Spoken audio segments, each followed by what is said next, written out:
राधे राधे भक्तों, मेरे YouTube channel are के भक्ति में आप सभी का हार्दिक स्वागत है। मैं आज को रामायण पाठ में बताऊंगा कि सूफन खां रावण के पास पहुंची है और वह अपनी नाक कान कटने की बात बता रही है और उनसे कह रही है कि राम के पास एक सुंदर स्त्री है, उसको आप अपने यहाँ ले आइए। इस कथा को मैं आपको सुनाऊंगा, कृपया ध्यानपूर्वक सुनें। जो भक्त मेरे चैनल पर नए हैं वो मेरे चैनल को सब्सक्राइब करें, वीडियो को लाइक करें और कमेंट में जय श्री राम लिखना ना भूलें। बोलो राय रामचंद्र भगवान की जय। सभा माज पर व्याकुल बहु प्रकार कह रोय सिय राम, तेजियत दस कंदर मोर के असगति हो सिय राम। मंगल भवन अमंगल हारी, द्रवौ सुदशरथ अजर बिहारी, दीन दयाल विरद संभारी, हरनाथ मम संकट भारी। रावण की सभा के बीच वह व्याकुल होकर पड़ी हुई बहुत प्रकार से रो कर कह रही है, हे कि अरे दशग्रीव, तेरे जीते जी मेरी क्या ऐसी दशा होनी चाहिए। सुनत सभासद उठे अकुलाई, समझाएंगे बाह उठाई। कै लंकेश कैस निज बाता, के तब नासा कान ने पाता। सूर्पणखा के वचन सुनते ही सभासद अकुला उठे। उन्होंने सूर्पणखा की बाह पकड़कर उसे उठाया और समझाया। लंकापति रावण ने कहा, अपनी बात तो बता, किसने तेरे नाक कान काट लिए। अवध नृपति दशरथ के जाए, पुरुष सिंह वन खेलन आए। समझ परी मोई उनके करनी, रहत निशाचर करें धरनी। वे बोली, अयोध्या के राजा दशरथ के पुत्र जो पुरुषों में सिंह के समान हैं, वन में शिकार खेलने आए हैं। मुझे उनकी करनी ऐसी समझ पड़ी है कि वे पृथ्वी को राक्षसों से रहित कर देंगे। जिनकर भुजबल पाए दशानन, उभय भय विचरत मुनि कानन। देखत बालक काल समाना, परम धीर धनवी गुण नाना। जिनकी भुजाओं का बल पाकर हे दशमुख मुनि लोग वन में निर्भय होकर विचरने लगे हैं। वे देखने में तो बालक हैं, पर हैं काल के समान। वे परम धीर, श्रेष्ठ धनुर्धर और अनेकों गुणों से युक्त हैं।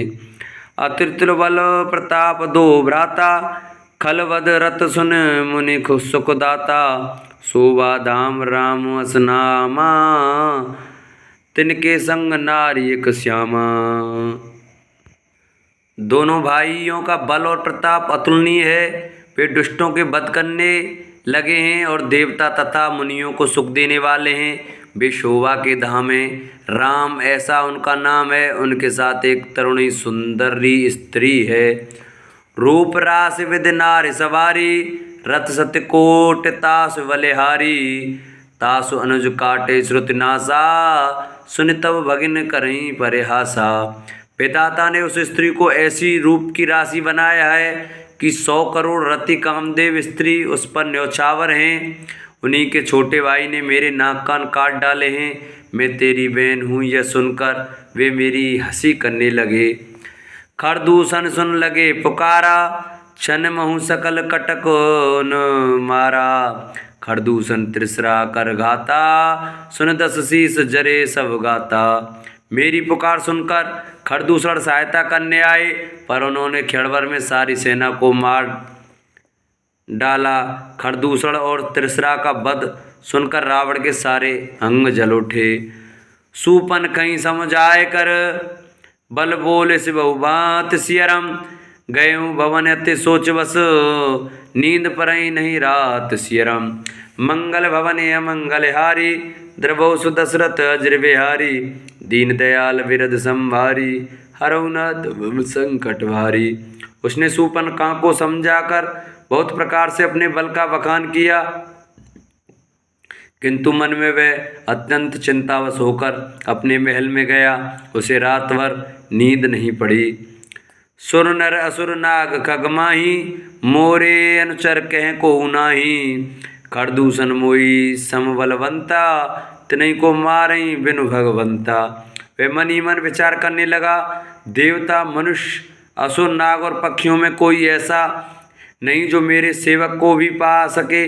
खरदूषण तो मेरे ही समान बलवान थे, उन्हें भगवान के सिवा और कौन मार सकता है। सुररंजन भंजन मही भारा, जो भगवंत लीन अवतारा। तो मैं जाय बैर हट करेऊँ, प्रभु सर प्राण तजे भव तरेऊँ।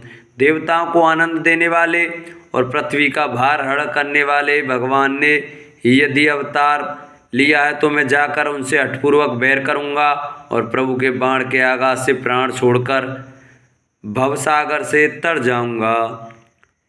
होई भजन न तामस देहा, मन क्रम वचन मंत्र दृढ़े देहा, मन क्रम वचन मंत्र दृढ़े एहा।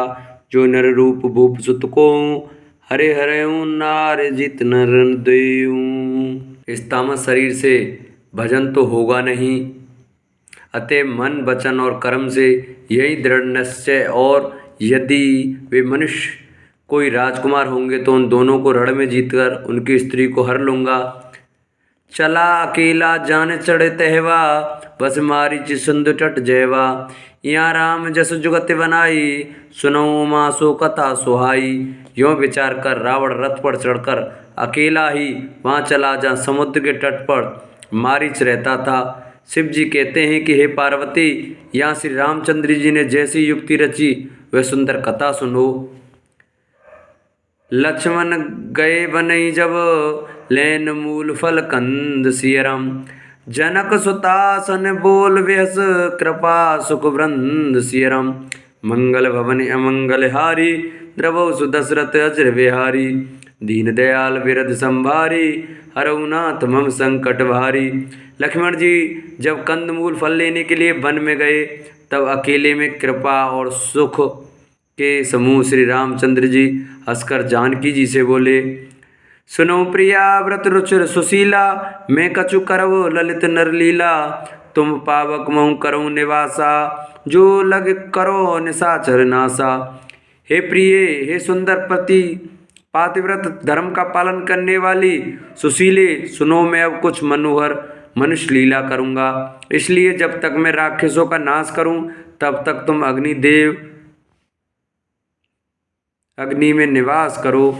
जबई राम सब कहा बखानी, प्रभुपद धरे हिये अनल समानी। निज प्रतिबिंब राख तहीं सीता, ते सही शील रूप सुभिनीता। श्री राम जी ने जो ही सब समझाकर कहा त्यों ही सीता जी प्रभु जी के चरणों को हृदय में धारण कर अग्नि में समा गईं।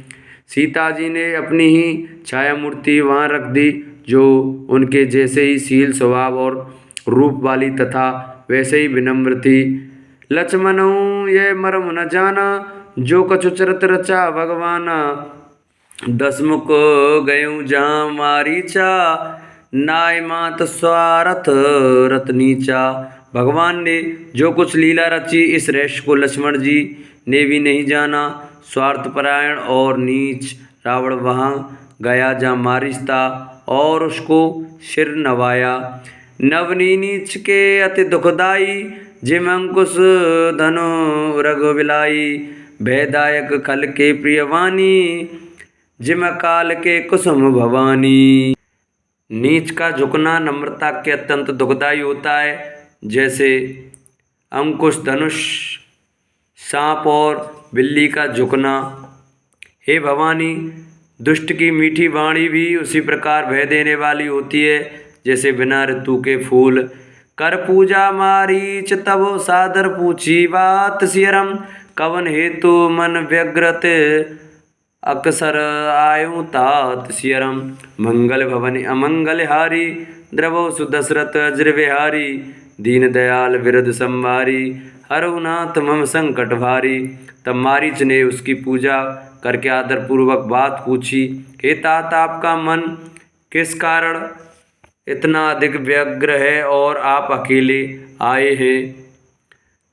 दसमुख सकल कथा ते ही आगे, कहीं सहित अभिमान अभागे। होए कपट मृग तुम्हें छलकारी, जे विद हरे आनो नृप नारी। भाग्यहीन रावण ने सारी कथा अभिमान रहित उसके सामने कही और फिर कहा, तुम छल करने वाले कपट मृग बनो, जिस उपाय से मैं उस राजवधू को हर लाऊं। ते पुन कहा सुनऊं दस सीसा, ते नर रूप चराचरीसा, तासो तात बैरु नहीं कीजे, मारे मरे जियाए जीजे। तब उसने मारीच ने कहा, हे दशाशीष, सुनिए वे मनुष्य रूप के चराचर के ईश्वर हैं। हे तात उनसे बैन न कीजिए, उन्हीं के मारने से मरना और उन्हीं के जलाने से जीना होता है। सबका जीवन मरण उन्हीं के अधीन है। मुनि मकरा खन गए कुमारा, बिनु परसर रघुपति मोहि मारा। सत जो जन आयु छन माही, तिन सन बैर किए बल नाही। यही राजकुमार मुनि विश्वामित्र के यज्ञ की रक्षा के लिए गए थे। उस समय श्री रघुनाथ जी ने बिना फल का बाण मुझे मारा था, जिससे मैं क्षणभर में 100 योजन पर आ गिरा। उनसे बैर करने में भलाई नहीं है। भई मम कीट भृंग की नाई, जेते में देख्यूं दो भाई। जो नर तात तदप्यति सूरा, तनई विरोध नाही पूरा। मेरी दशा तो भृंगी के कीड़े की सी हो गई है। अब मैं जहाँ तहाँ श्री राम लक्ष्मण दोनों भाइयों को ही देखता हूँ। और हे तात, यदि वे मनुष्य हैं तो भी बड़े सूरवीर हैं। उनसे विरोध करने में पूरा न पड़ेगा, सफलता नहीं मिलेगी। जय ताड़ का स्वभाव हते, खड़े हर को दंड सियरम। खर दूषण त्रिसरा बदेऊं, मनुज की असवर भंड सियरम। मंगल भवन अमंगल हारी, द्रवो सुदशरथ अज्र बिहारी। दीन दयाल विरद संभारी, हरऊ नाथ मम संकट भारी। जिसने ताड़कार स्वभाव को मारकर शिव जी का धनुष तोड़ दिया और खरदूषण और त्रिसरा का वध कर डाला, ऐसा प्रचंड बली भी कहीं मनुष्य हो सकता है। बोलो राज रामचंद्र भगवान की जय, बोलो शंकर भगवान की जय। जिन भक्तों को हमारी वीडियो अच्छी लगी हो वो हमारी वीडियो को ज़्यादा से ज़्यादा शेयर करें, लाइक करें और कमेंट में जय श्री राम लिखना न भूलें। बोलो राय रामचंद्र भगवान की जय। जय जय श्री राधे श्याम।